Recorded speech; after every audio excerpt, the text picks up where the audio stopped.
this little chat here, Don the Keeper, and I got Kevin, aka Rebel, from my team on there with you. Say hello, Kevin. How you doing, Keeper? I'm doing fine, doing fine. All right. What we want to talk about is something that you mentioned to me about open play versus like events. Yeah, like the Milsim styles. Yeah. Yeah, like I know there's two kinds of like mindsets out there. One is open play players, and there's the Milsim players. I'm more to the open play style because I just want to go have fun. Yes, I like to do that little competition stuff, but I don't know. To me, just playing with newer players, you just can't beat that.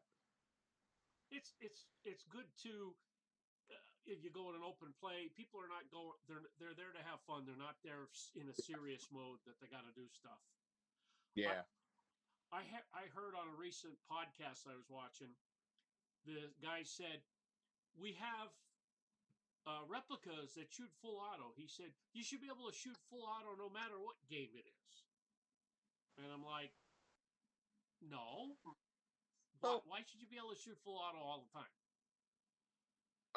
I don't think full auto would be terrible if it was more like more realistic full auto, not like 80 rounds a second. Like that's just what real steel fires that.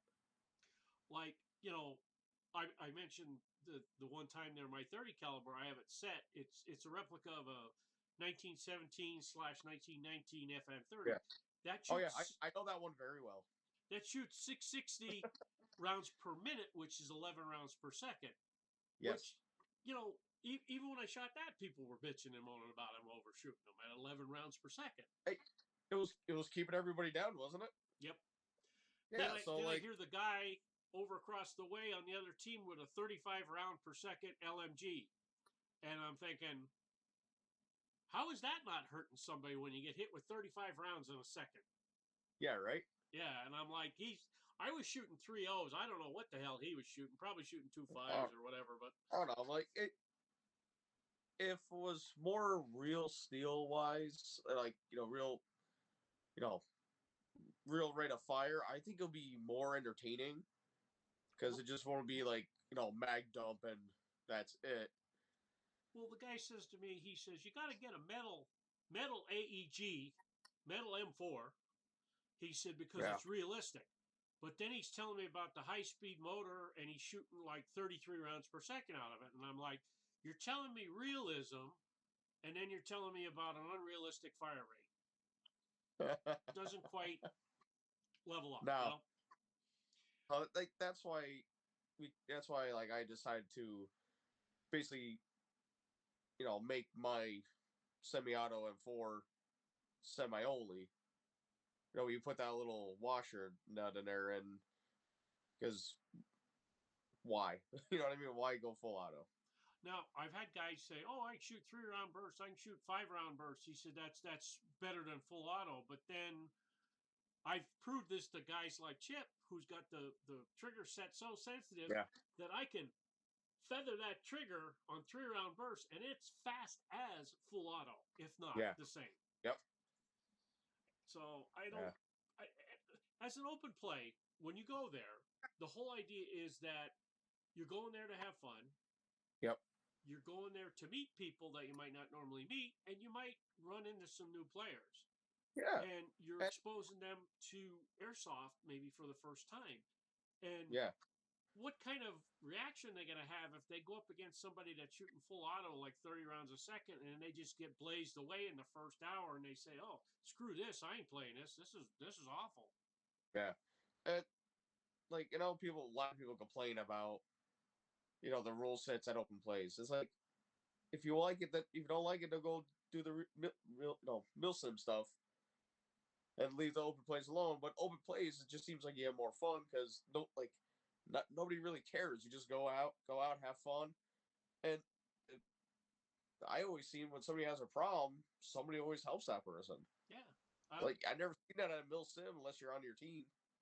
I think I can count the number of times on one hand that we had a problem at an open play. Oh yeah. And it wasn't a problem I think with overshooting, maybe not calling their hits, or most of the time it was a problem with people don't have the right face protection on, right goggles on, or something like that. And I'm like, that gets scary. Not not bad. If somebody doesn't call their hits, you move on to shoot at somebody else. They'll call their hits. You're gonna get a hit off of somebody. Just call it. And I know everybody's different too, but like I know our team is different because we like shooting at each other. Yeah. I don't understand why, but it's just we do it once a month, but then we do it when we go out to open plays and we have a blast. So it's like I know a lot of the guys, and I know one field in particular, which I won't mention the name. They let you play with your team. If you go there with 5 people, they say, "Oh, we want to stay together." They let them stay together, which I guess is not bad. But if these guys got all like HPA tricked out guns, and you're going up against a bunch of rentals, that should be the ref saying, "Wait a minute, 2 of you guys got to go over here with the noobs, and 2 of the noobs got to go over here with you guys. Make it a little bit more fair, because." Somebody shooting that rental gun might not be sighted in, the hop-up might not be set, they don't know how to use the high cap, whatever, and then they're trying to go up against a guy that's got a speed trigger with a, fancy mag that'll just shoot out there 300 feet and kill somebody. So I'm like, not 300 feet, maybe 150, 200 feet, But I said, I'd rather see the teams more evenly split. Even if that means you're on the other side. Yeah. Our CO's on the other side. We actually like shooting at our CO too. So it's like, well, he likes to shoot at his own team as well. Yeah. So another thing too is I remember when we started going to EMR in the beginning, like you and I were always on the same team. Yeah. But then like the refs and even Tim himself say, "Hey, can when you guys switch over?" And we're like, "Yeah, sure, no problem." And they were shocked. Like they thought we were gonna fight and argue, but we were like, "Yeah, sure. We like shooting each other." I think that was when we were both bringing our sniper rifles too, wasn't it? You had your 30 cal a couple times.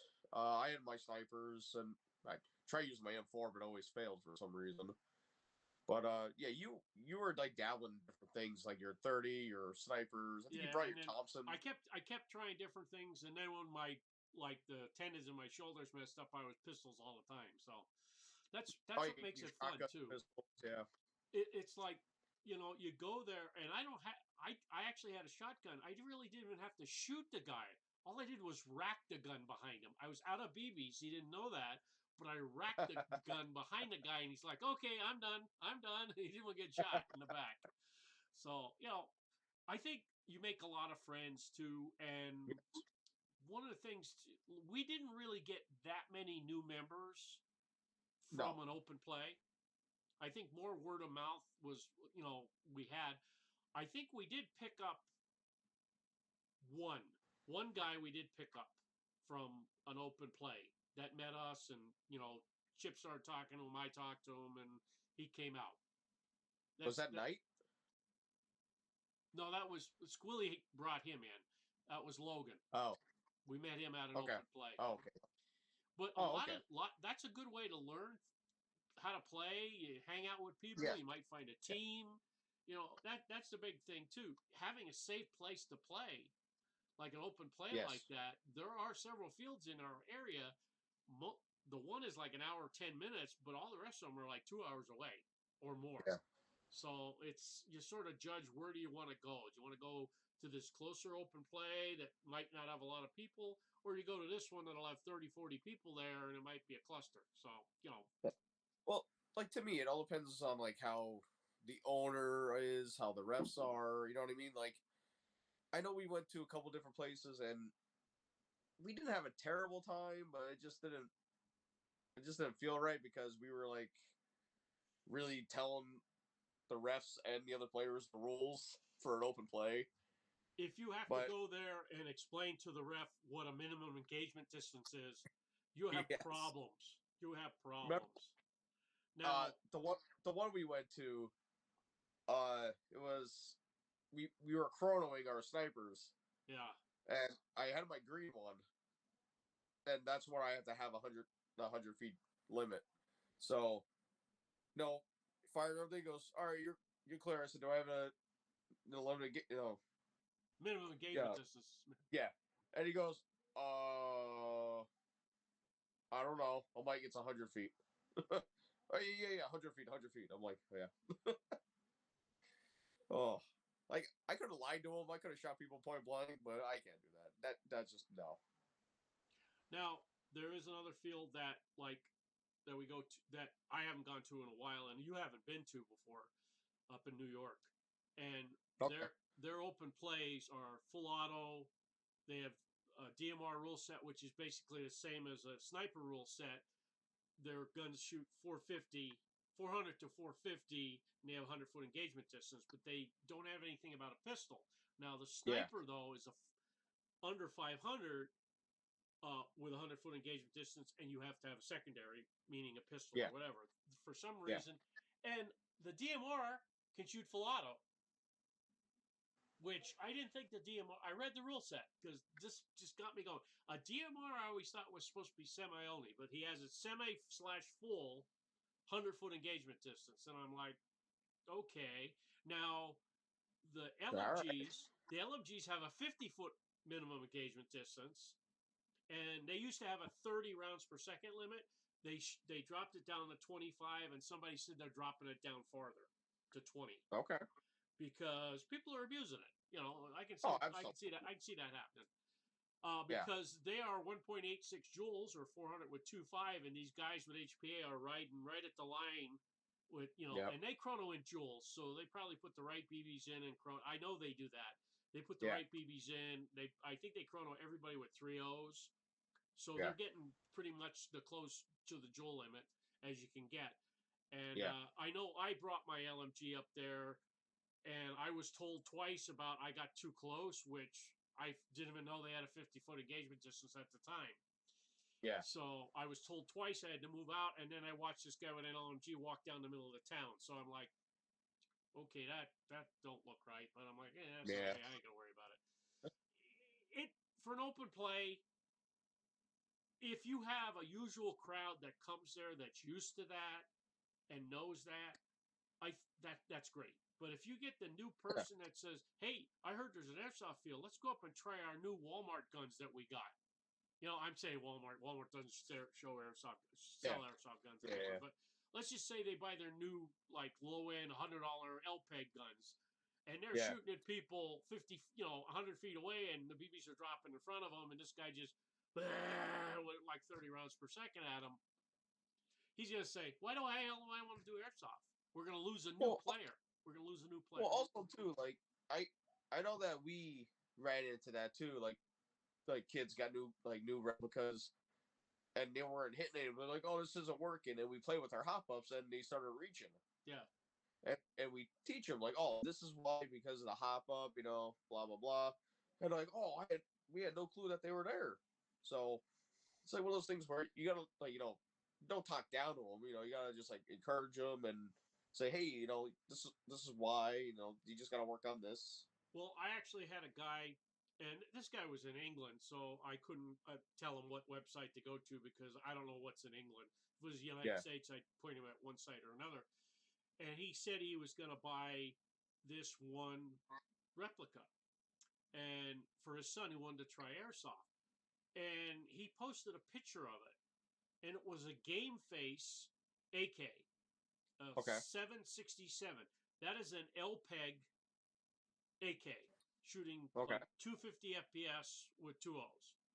That's not too bad, but that's pretty low. It is that's with 2 O's it's supposed to be, but they never shoot that high. Yeah. But that's one of those it has like a NIM battery in it, and when you shoot them, it sounds like a really slow. So, you can't upgrade them. You can't do anything with them. So I'm like, and he said he's like, it's only like $59, and I'm like, if he goes out and he plays with that, he might have a good time. Or he might go out with that and just get overshot and not get to hit anybody. Well, yeah, it's like one of those things where if he's going to an open play, he'll have fun. Yes. But if he's going to a mill sim game, he's just going to get ruined. And he's like, throw it to the trash. I'm out. Now, I've actually seen other AKs like that where you could buy the LPEG ones. Now, actually, our one friend Tyler has let me have his AK, and it's or his M4, and that thing shoots about 240 with two O's.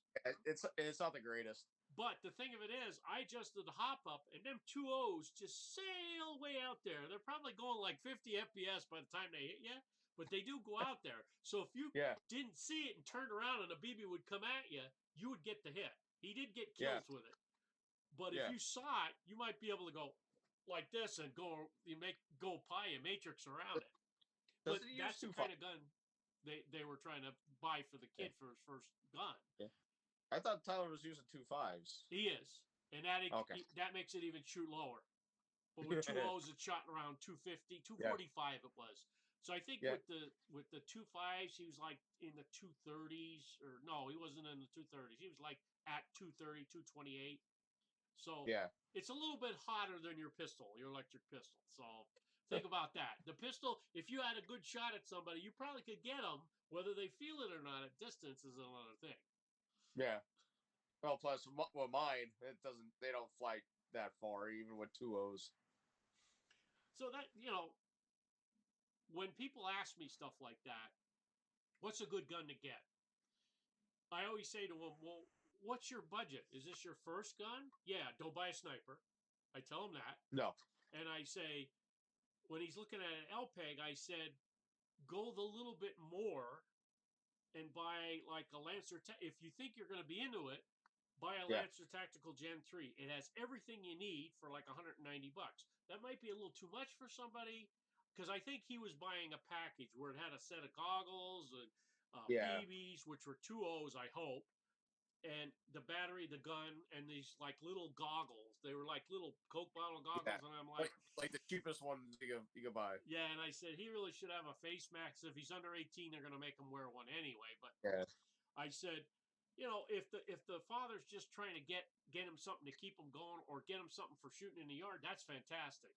But if he wants to get something for him, maybe you'll catch the bug. I said, then here's what you want to do. I told him, instead of doing that, go and rent, because you'll rent a better gun than what you could buy for $59. They're going to have something at least fair. And I wonder, some places where, how, they buy the rentals, they get a better deal when they buy the replicas. Yeah. Well, I wonder if you could, if you like that model, you can't buy that one, but hey, can you order me one and I'll pay you? It might be a little cheaper. Elite Force and Valken has rental deals where it includes a mask, the gun, a battery, and a high cap. It comes with a high cap mag. Yeah. And a little small bottle of BBs. It's not a lot. And they consider that a rental package that you buy. So now you've got everything for one gun. And they're a low-end AEG, the Elite Force ones, or the Valken. Yeah. The Valken ASL is like a low-end low-end AEG, but it does have some nice features like electronic trigger and quick change spring. So that's like $160 gun, or they probably get a rental package a lot cheaper than that. But there's a $160 gun that probably would last somebody a long time. Oh, absolutely, and you upgrade it too as you go. Oh, definitely. And it's quick change spring. You can change it out to whatever level you want. That's gold. Now, the guy in England was telling me about they're telling him, I have no idea where in England he's going, but this one guy happened to know where he was at, and he said, oh, you should go to something in this one area. It's an indoor arena. Yeah. He said they have rentals in the whole 9 yards. And I said, well, that'll get his feet wet. It'll close combat. And then they said he was telling them, there's an outdoor field, but they don't have rentals. You got to bring your own. So I'm like, he was thinking about going to the indoor arena. And I'm like, yeah, you might have a good experience, might have a bad experience. It depends on, first, the field, the refs, and what the gameplay's like. Now, he was telling me they're one joule limit. Wow. Where he's at. So that's 328 with two O's. That's one joule. So all the guns, that's the max they can shoot. Yeah. Now, that probably is indoor too, right? And then he was telling me they have a 20-foot engagement rule. They got a bang-bang rule. So I'm like, it's going to be a little he's got to get used to that bang bang and not shooting people point blank and stuff like that. But I don't think he's going to hurt anybody or get hurt with shooting at 328 FPS with two of them. Unless you hit that like one spot where there's just skin show up. That's always my look. And they were telling him that as the kid's only 15, he has to wear the full face mask. Yeah. He can't just wear goggles. Yeah. He has to wear the full face mask on there. So I'm like, hey, it might be a good experience for him. Well, if for indoor, I would still wear full. Well, we wear full ones anyway, but I still would want to wear a full mask, especially inside. Let's switch gears a little bit on this. I heard. Why you do that? There's supposed to be it disappeared on the screen. Good, nobody saw that. I heard that there's going to be a new indoor arena, roughly about an hour and a half from us out west in Pennsylvania. Really? Yes, and I did the math on it. It's an hour and 25 minutes. But it's too far. It's very small. It's very small. He said he's starting out with 7,000 square feet. That is not that big. We're going to throw BBs at each other? This is an indoor arena, it's going to be. I'm just saying, we're just going to... So 7,000 square feet is not a lot, but he's talking about there's a lot more area that he can expand to. And my first thought was expand the area. Don't worry about just 7,000. Even if you don't have a lot of cover, expand the area so you can start them out a little farther. But see, now I think you get away with that if he just did pistols. Well, see, this is what he was questioning. Everybody's telling him, oh, make sure it's like shooting 2.5s and 350 with 2.5s or 400 with 2. And I said, what? I said, why don't you make it, like you said, pistols, or make a 1 joule limit, or make, like 328 or something like that. Yeah. Like make it less than, because insurance is based on your FPS, the size of your venue, and the number of people you can put in that venue. Yeah. All right. So that's where your insurance is based on.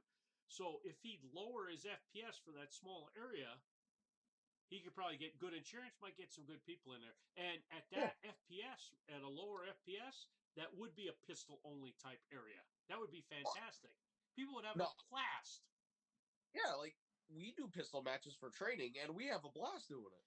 And if you look at the rental cost of a pistol and an AEG, the pistol has an initial cost that might be lower, but then you got to figure in green gas or propane you're going to be using to fill the mags. Well, also, too, like, if you really think about it, if you want to do the pistols, why don't you just HPA it and get, like, that little tank and, like, a drum mag, so you fill that drum mag and you'll be good for, like, the day. I could see where, and even having a Springer pistol match would be friggin' awesome. We did that with DMH, remember? Yep. We did it years ago, but I'm like, well, that was such a blast. That is a tough game. That is a tough game. But like nobody cared. Like we were just running around like idiots, and like we get hit, we just kept going. It was just nobody cared. Now, of course, that brought on the comments about, oh, you got to have a full auto adult night, and I'm like, why? What? Why do you got to have a full auto adult night? Wait, you're only gonna have what? 2 people show up? People, I understand you buy a replica and you want to shoot full auto. That's fine. You want to have a good time. And outdoors at distance, maybe. But indoors, close. And people say, oh, I bought the thing to shoot it. And I'm like, that's not what we're getting at here. We're getting at that we want to go into a safe place to have fun. And having an arena that's fun might mean you limit people. So at your place, when we play semi-only. A lot of open places we go semi-only. Even like some of the big events are semi-only. We have a blast. With the caveat being the LMGs can shoot full auto. Yes, and there's only limited amount of those. And I like that recently, at 2 events that we were part of, they got rid of the SMG class that was shooting full auto, which pissed off a lot of people. Oh, it made everybody else happy. All right, so I want to kind of dive into the event that's coming up. All right. I know the team is iffy on it because some of the past experiences with the company that's running it. Yeah. So I'm still on the fence, but I would like to go to just work on like the recon style of it. Now, I don't know if you want to name the event or you want to just be like mysterious about. Now, let's name But the event. you want to name? Apocalypse 8. Yeah. It was a interesting event. They had some good ideas, but the green team dropped the ball as far as leadership. Well, yeah, the players were awesome. Like they always went full board to wherever they went, but there was just no communication. There was no working with anybody.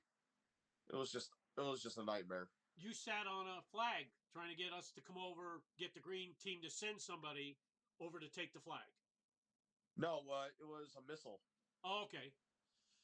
Yeah, Draco was the bolt action. I was the semi-auto, and we sat on that missile for like 2 hours waiting for our demolition team to come and collect it, but they just never showed up. And wasn't there a flag by you too? Yeah, but we didn't know if we were allowed to touch it or not. Only to find out later that you could have. Well, like the recon team went out like what 10 minutes before everyone else. Yeah. So I don't know if we were able to touch it or not because we didn't know. Well, I think the tan team did a lot of different stuff they probably weren't supposed to do. So I don't think it was a problem if the green team did it too. Oh no, it would have been a problem. My experience was the definition of insanity. You try to do the same thing over and over and expect a different outcome. Yeah. They sent us against the lower town. We all died. We come back. They sent us against the lower town. We all died. I'm like, they sent 4 squads down, and he wiped us all out with our team holding out right to the end. Sent us down again with 2 squads. They wiped out the 1 squad immediately, and we got overwhelmed like almost immediately. And I hurt my leg then coming back. And they sent 3 teams down again to take it again. Yeah. And they didn't take it. And then Chip and our team and a couple others, they just went on their own way. Yeah, because like I know Draco and I were getting frustrated because we're calling. Then finally Demolition showed up, and it was just us and Demolition trying to take out like what 2 or 3 squads to try to get the stupid missile. And it was just impossible. Then Draco and I went out to go get a flag, just a bolt action and a semi-auto. No, thank God we already had the flag because we're like, oh man. But it was so windy that day that none of our shots were mattering, you know. Well, one of the things that I saw that really, I heard about several other things too. LMGs were allowed to shoot full auto. There was a 35 rounds per second limit, which you could hear some of these guys blazing away. And you weren't supposed to shoot full auto inside the Connex containers that were on site. Uh-huh. But several of my teammates said about getting shot full auto inside the Connex containers. The guy would run in with the LMG, blaze away at everybody, and it's like, dude, you're not supposed to do that. We're already dead. We're going to call it. The thing that makes me mad about this company that runs it, there's never any refs on the green side. Like, all the issues are happening when the tan comes into the green section, and there's no refs around to police anything. Because all the refs are always in the tan area, and they just stay there the entire time. Yeah. And it's like, hello, that one event was it Downfall at EMR that we went to? Yeah. There was almost fistfights happening, and we're trying to tell refs. We're like, okay.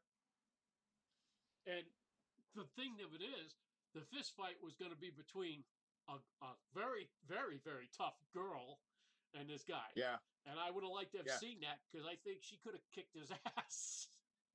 Yeah. And just they are so terrible at chronoing and enforcing rules and everything. It's just like I just have no fun when I'm there. They have evolved from the out. Now I've gone to several downfalls, and each one has evolved. They started out pretty decent. They evolved into a full auto only. You know, everybody can shoot full auto nightmare, and then they went back to semi only again. And I'm like, the last time they had a game like downfall, Greenside won because the squad leaders that were there took over from the guy in charge. Yep. And that's sad. That is sad when a squad leader's got to take over for the commanding officer who doesn't really know his ass from a hole in the ground. And they won because of that. Yep. And I kind of liked how the downfall play was, where you had to, like, capture the little tiny flags and put them on those horses, which it's not bad, but we had to do it the right way. Yes. And like I remember we were walking, I found one, and it was that little town that was behind the big castle. Yeah. I've seen a horse. I was like, oh, cool. Then I placed one in the horse. I was like, well, I'm right here. Might as well do it. But like the best call was to bring those little flags back to spawn.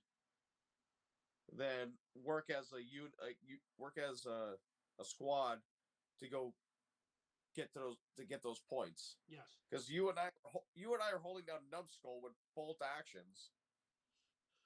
And I called Chip to relay to command about bringing the flags, and we just got the points for it too. That was a big thing too. Like, everybody had radios, but it didn't seem like people had the right antennas on their radio. They weren't getting range. No. And we had the whips on ours, and we seemed to be able to reach right back to where we had to go. We were reaching everywhere. Everywhere we went. Like, even when we were out in staging, we could hear them at spawn. So, you know, if you didn't have, and that was a big thing too, you didn't have communication. And at the last game that Green lost so badly, the commander, the CO's there, he's not doing anything. One of the squad leaders took over and started trying to relay stuff and bring the team back, but we were too far down on points by that time. You know, it shouldn't have to be that way. You shouldn't have to like I don't know. It should be a group effort. Just my opinion. I think so. I really think if I know you still have problems with your knee, but if you come out with that huge antenna thing that somebody made for you, and help, like if you help like Paul, or no, Paul. Yeah, I think it is. From No. From Wolfpack. Oh, Joe P or Rob? Joe P. If you help Joe P, like help relay stuff like that, I think that'd be a killer team. Like, you'll have the antenna to reach everywhere. I think with that, plugging into his radio, he should be able, or even the one of mine, he should be able to reach across the field, whatever, to anybody that's there. Oh, and he should be able to pick up traffic too. Oh, absolutely. Yeah. And I would say too, if I brought my little that 40-volt adapter thing with the plug in it, you can be charging batteries all day, and it won't. You know what I mean? Like a couple 40-volt batteries. What would be nice is what we used on the flags for the game that we hosted, those ratchet straps. Now, he has tie-outs where you put it in the ground and you take tie-outs to it. You have to have somebody hold it while you do the tie-outs, the 4 lines. But if you put it up against that building that's there and ratchet strap it close, then all you got to do is worry about getting the cable to a radio. And there's enough cable that you can be away from the building walking around a little bit with it, too. Yeah. So I'd like to set it up just to see how it actually transmits. I'm going to say, why don't we try that next training? Yeah. Or one of the trainings, just to see, like, what would happen. Hook it up, like, down here by the outside the house and have somebody walk up into the woods and see how far they can go. Well, you'd be able to reach for miles. Yeah. Well, look at when we went to Lingostown, when you were at staging and then we were at the furthest field. You and I were picking each other up with our antennas. Yeah, so the antenna on those Bearfang radios is important. Not necessarily if it's high power, low power. It's the antenna you got to have on there. The high power helps, but if the antenna is there, you get the whip extended. Like you have it running up through your gear. When I extend mine all the way, it's like a champ, you know. So it's something that every guy should have on a radio. They should have a good antenna and have it some way through their gear or on the side or whatever. And I noticed that a lot of our guys have been getting the bigger antennas too. So that helps. Yeah, like, Communication is important. Chip got the big antenna. He has it running through his gear too. And he's like, "This is the best thing I ever bought." I'm like, "Yes, we told you, Chip." And I think that's important at all these events you go to, no matter what it is. If you have good communication, even if it's only between you and another guy on a team that could relay the information, then you're coordinating what you're doing. Makes a difference. Yeah. Makes it a lot of fun. And I like our guys are pretty good at it, but I know once in a while like they just start doing a random chatting. And you can't really do that, but it happens. You know what I mean? It's Now, another one that we went to the field like about 2 hours, 10 minutes from it, was a game called Crossroads. Now, I've been to a few of these, and this is a field where I say that you go up the hill to get in the spawn, and you go up the hill to get out of spawn. It's one of those type of fields that you can go certain ways that you're always going uphill. It has a lot of structures, a lot of big areas. It's quite a few acres. They had a game there called Crossroads. It was a very involved point game. It was a point-driven game. It was really good. The whole thing of it is that you had to hold areas for certain points. You had to get things for certain points. You had to take something from one area to another for certain points. Then you had to take it back for certain points. You know, that was a good game at Crossroads. It was a point-driven game, which was really fun. You could win by not taking areas, but just going after the objectives and the points. And so, that was the big thing that Tan... Yeah, they didn't get the idea. Tan never could get that idea that, oh, we're just going to go in and take this whole area. Fine, we'll go over there and take all these points. Yeah. We'll run the thing back to spawn. We'll go, take this pilot and take him from point A to point B. Yeah, we'll go over here and get this intel that's in the helicopter. They were so busy trying to take area that they didn't realize they're taking area, but the points weren't there. And then when they try to go take the area where the points aren't there anymore. We're taking the area where the points are. And I think that made the difference. And I like a point-driven game because either side can win just on points and side missions. Okay? Yeah. And I think that's what Downfall has a good idea with. They're driven by points, the game that we went to. It's driven by points if the points are done right. You know, they capture the points at the top of the hour. They should randomize that, not the top of the hour. They should say, oh, for this hour, we're going to go on the quarter of the hour, take the points. This way, if somebody's sitting on the points and they're like, where's these guys? They're not around. They lose them. Somebody else gets the points. Bang, slam. They come there a quarter after. They've got the points. So, I don't know. So what should we talk about now? Probably like this video is going to be like an hour long. Well, I can always break it up in parts. Yeah. Well, we could dive a little bit more into ours if you want. I think we'll do that on another video. We'll start into that. We'll do that on another video.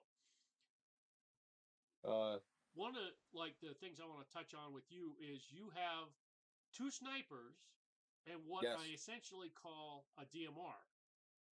It's semi-only, but it's under the 1.86 joules. Yes. And your one sniper rifle is under the 500, which is 2.3 joules, under that limit. I think it's actually down to 1.8 under the 1.8 joule limit, so you can use that close. And you have a sniper rifle that's closer to the 2.3 joule limit, 500 with 2 O's, right? Yeah, because the green one that's upgraded. That has everything new inside except for the spring. It's still the original spring in it. Yeah. Because I remember we put the upgraded spring in, it was like feather in that line. And we just like, you know what? No, let's just take it out, put the original back in. Because you can use it everywhere. Yeah. And the tan one, that's just stock. We just resealed it. The barrel spacers and everything. And it gets about the same distance, but it's just slower. Just a little bit slower to target. That's all. Yeah, that's all it is. Now your M4 is basically a Frankenstein conglomerate that we put together. It started out as a KWA. I don't think there's a single KWA port still on that. No, I don't think there's anything original to that anymore. The mags. Maybe. No, I don't even use the mags anymore. Well, yeah. You have them. Yeah, I still use the mag. So what the big difference is there? We changed out the lower, we changed out the upper, we put a new front end on it. We put a new gearbox in it, new barrel, new hop up, new bucking. So basically, we changed out everything on the gun, and we locked it into semi-only. Yeah, because the problem it was not really because I wanted to make it just a permanent DMR. It was where I was having the issue where the selector switch was very touchy, and every times where it got into full and I accidentally pull it, and you don't mean to do full auto, but so I just did it just as because I don't want to go to full anymore by accident. And you're not having any problems getting anybody. I don't see that. Like the video that you released before with me shooting at Doug, it was very not inaccurate, but it could have been me more than anything. But I'm just so used to dead on. You know what I mean? Like one shot. Yeah, but I noticed one thing even when you shot Chip, you started shooting to the left and moved to the right as you're shooting. And when you kept it centered on his back, you hit him in the back where you were shooting at. I think you're moving a little bit when you're shooting. I think it's just mental where the bolt action, like I know I have to sit there and take my time, but the M4, I just you know what I mean? So I think it's like a mental thing. You do hold on target a little longer before and after, but I did notice one thing. When you were on a rested shot, they were right on. Every shot went right where it had to go. Really? For example, from the sniper tower, resting against that plywood, shooting into the window at 12. One shot hit the guy in the window. Really? Really. Wow. And you were shooting at Doug in the doorway, and you hit the doorway on the first shot, hit Doug on the second shot. And they were this far, like about 2 inches apart. And that's the hold. I can see when you saw him and you moved over, you shot, and your crosshairs are on the frame of the doorway, and you adjusted back, and bang, you got him. So I think when you have a rested shot, you're good. When you're free holding that gun, it might be just a little bit of movement on your end that makes it move around. Probably. Now me, I'm going in a different tilt. I'm going to go with my pistols if I do shoot and play, but my main focus is going to be on pictures. And for 2024, we're looking at a drone. I've got 3 lined up that I'm thinking about. I got to save up for that are supposed to be real good. Yeah. I'm supposed to be getting a newer phone, which is going to work better than this old crappy one I got that never connected with it. But we were flying a drone. There's one of the guys on our team has a drone, and he put that sucker up there 270 feet in the air. It had to be close to almost 300 feet in the air or higher. Probably. And I'm like, that's a little higher than I want to be. I want to be like at maybe 100 feet, right over the trees, or just following above people's heads, a distance. Take some pictures just to see how it works. I'll probably get it stuck in a tree anyway. I don't care. It's going to happen. I just know that. But like certain places we go to, like EMR or Lingostown, or go up to Zulu or any other field we go to, they're more open than what I got. And if I can facilitate that going around with the drone, that would be really cool. Yeah. Now, I did recently fix a sniper rifle. Yeah, how's that going?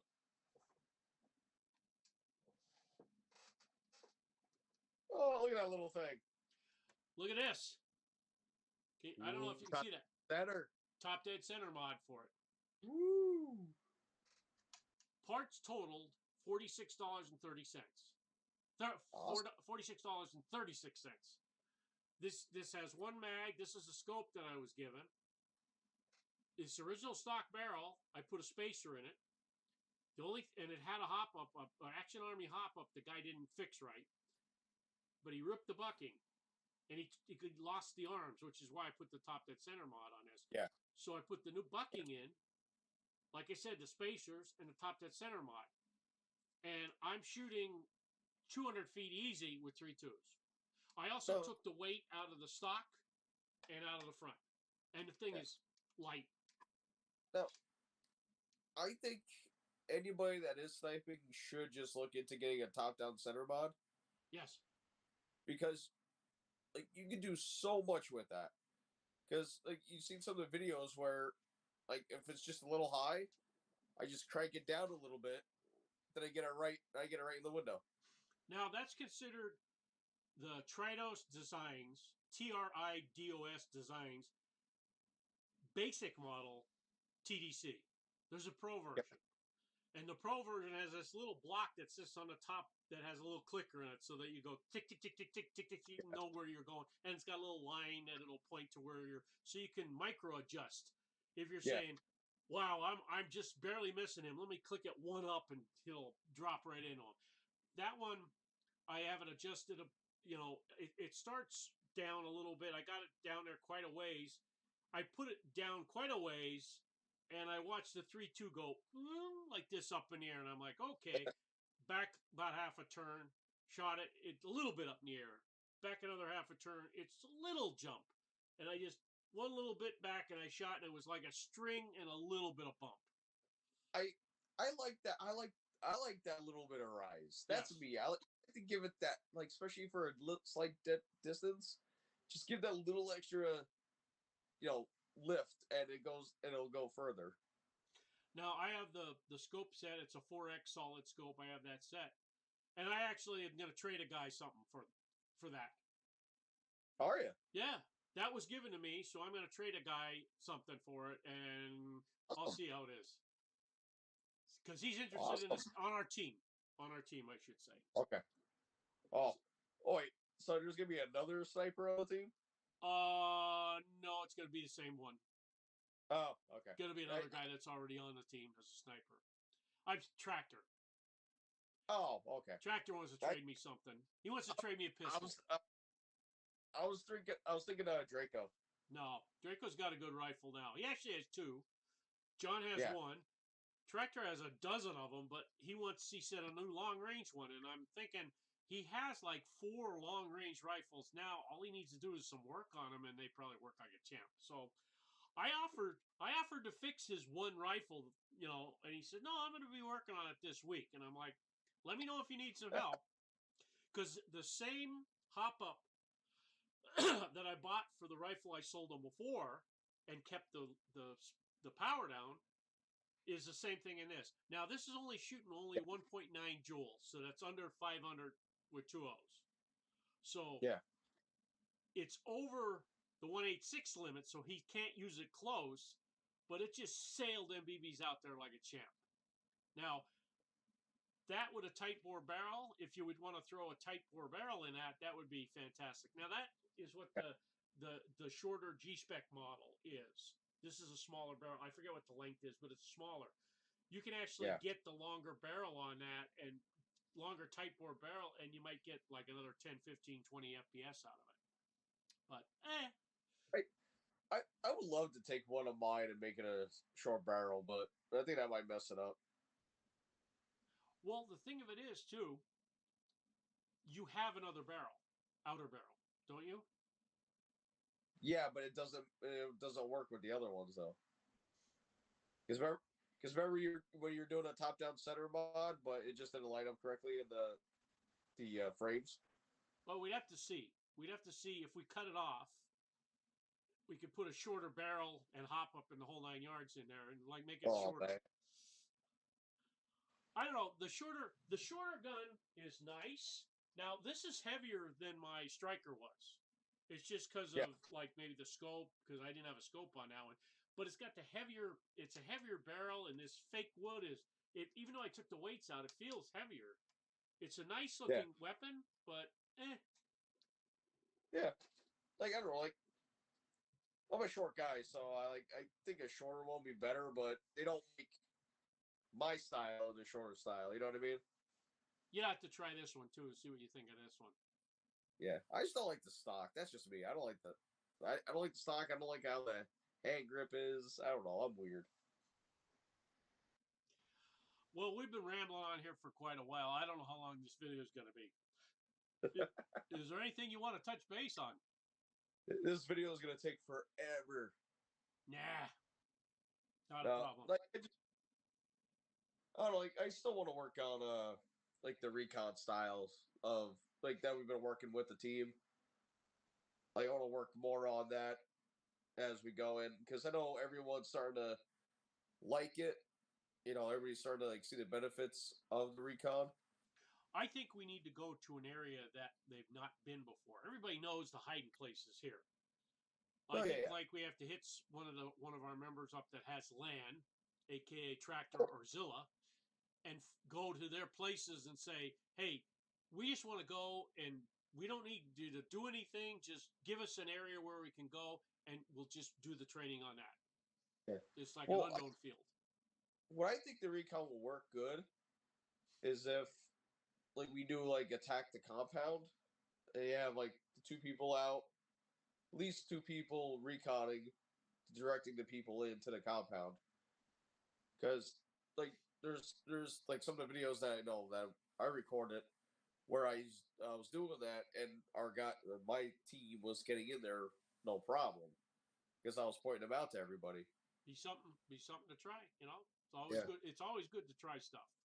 And I know everybody wants to do some shooting drills, and yeah, that's always good to do shooting drills, effective shooting drills. That's the main word on there, effective shooting. Instead of just blazing away at somebody and hope that you hit them, try and get like a little bit more accuracy. If you don't have a scope, iron sights. You don't have a red dot. You don't, iron sights. Get used to how your gun reacts when your replica reacts when you're shooting with iron sights. That's actually a good skill to learn. You know, like if you get to that point where your gun's going to hit, it's going to help you like be effective at hitting targets down range. Yeah. See, I can see scope on a sniper. I get that, but like, it's like I think I'd rather use iron sights anyway because it just, I mean, to me, it just have like more control of it. You don't have to worry about batteries or anything like that or look down scope. So I think the biggest problem people have when they come to fields is like, oh hell, I left my hollow sight on. Oh damn, the battery in my 3-power red dot is out. I'm like, oh man, I forgot to charge this, or it's just out. Period. Like you don't have a mechanical sight. It's based on that electronic. No good. I don't know if you remember when I had my G36. I bought that little carry handle that had the scope in it. Yeah. I still use the iron sights that was built onto it on top all the time. Yeah, that was only a 1.5 scope in that. It was very yeah, the little hole. It had like a 20 field of view on it. I'm like, it was real tiny. It was nice, but I'm like, eh. But that was like the scope I had for my PPSH. That was a 2-power, and it was like a 20 field of view. I like using the iron sights because it gives you a bigger field of range. Yes. So like you'd be looking down, but then all of a sudden you like look to your right, you're like, oh, boop, boop. That's what I always liked about it. And I know I get focused too much in my scope when I'm sniping, which that's a bad thing. But what are you gonna do?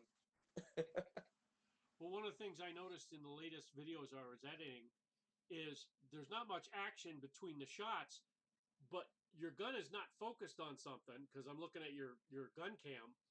I'm hearing you talk about where the people are. Yeah.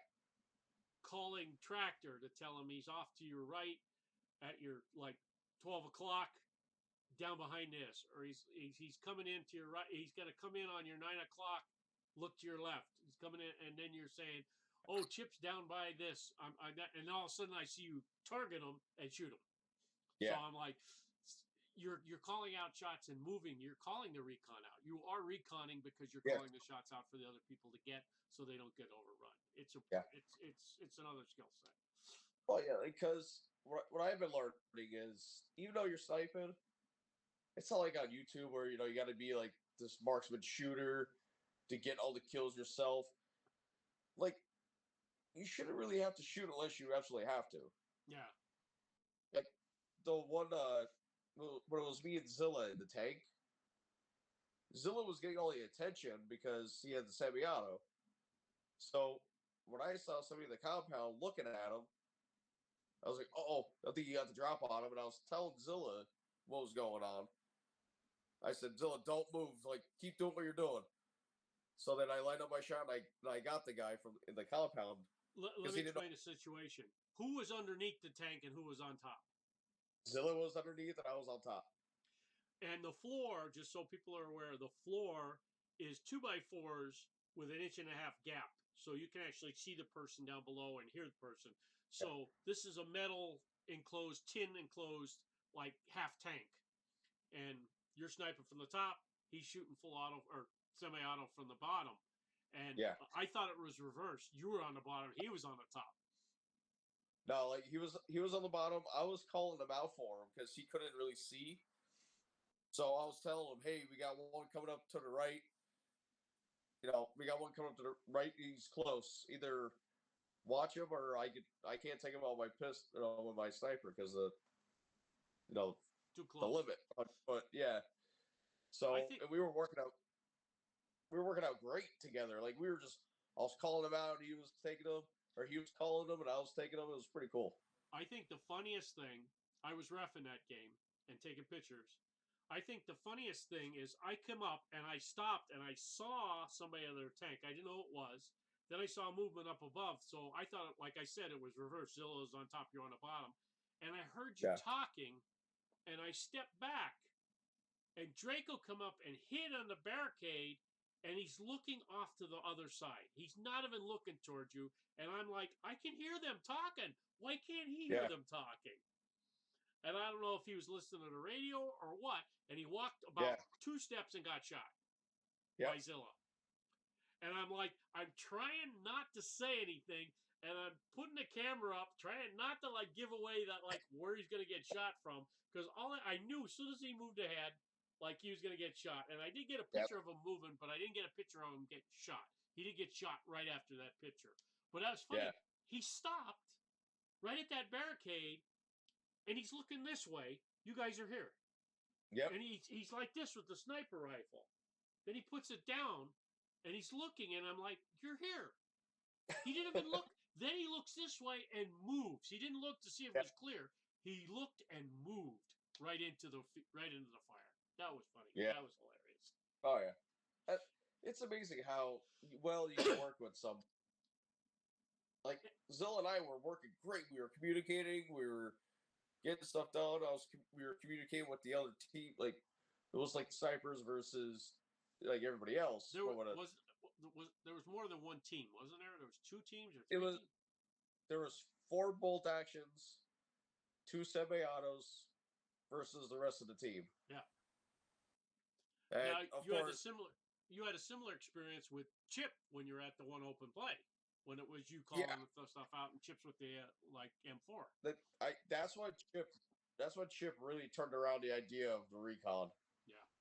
Because I saved him so many times. Like, Chip, to your left now. Got him. Like, there you go. I think stuff like that. Like, I think it's important to have recon. Now, I'm thinking about the people that have sniper rifles on our team. I know you have one. Penn has one. Tractor has one. Draco has one. Grinder has one. And Garmin has one. Oh, Garmin has one? Oh, he has that pistol one, doesn't he? Yeah, that he doesn't like. Yeah. So there's 6 people that have sniper rifles. Not to mention Tractor has a bunch of sniper rifles other than just the one he's got. Yeah. Now, when I think about everybody else, no one else on the team has a sniper rifle. No. Well, I do now, but I'm like, I'm not going to have it for long. But I'm like, I used to be the other sniper on the rifle, and people have said, oh, you should go with the M-Bolt and all this, put the HBA in it. And I'm like, yeah. Then I got to wear the tank. It's just as bad as carrying everything. And I still got to put the gun up and hold it, which wasn't bad if I can rest it on something. But if I have to hold it out, that 110 in here starts burning. And then I'm like, even though it's just a quick pull with the HPA system, that I might be able to do. But I don't know if I want to spend $500 just to. Should have took your walking stick with you. And just That's set it up. I actually have a shooting stick with a V that you put the gun into. Well, I also thought about using a pistol and putting it in like a stock kit. Make it like a rifle. I could put a longer barrel or whatever in it, and Well, you did have that at one point. Yeah. So I don't know if I want to even do that, because then that means it's a rifle now, and I can't just one-hand it all around, which I still probably could.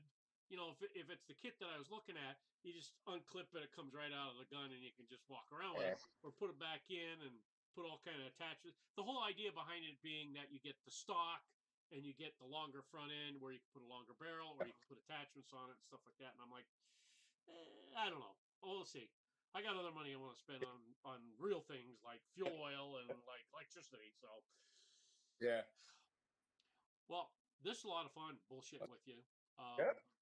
We gotta do one soon about the old times playing. Oh boy. Just that's like another go there. Yeah, and like just go about and just talk back 2005, 2006, 2007, those days when we played. That would be a long video, because I think that I'd love to get pictures and show too. That would be fun to just pull them up on the screen. So, hey, we're gonna call this a night, because I don't know how long. Also too, we got to make another video about Oops. Yeah, we have another event we're trying to plan out. Oops is open play. What? Operation Open Play Saturday. Yes. Oops. Operation Open Play Saturday, and we're gonna try and continue the name with the new version and the new things like that. Yeah. So we're gonna make another video about that, and maybe show some maps and stuff like that we have. So, all right. Yeah, we're working on the date right now. Yeah, we're hoping April, but we're at the mercy of when the owner of the field has open dates, because he's got a lot of paintball events, MagFed paintball events, LARP events, and he has a couple airsoft events that are going to be coming up in there. So, yeah. So, hey, we'll see what happens. But all right. Hey, well, thanks for coming on here and talking with me, and I guess we'll call it good then. All right? Yeah. Have a good night. Stay safe. You too.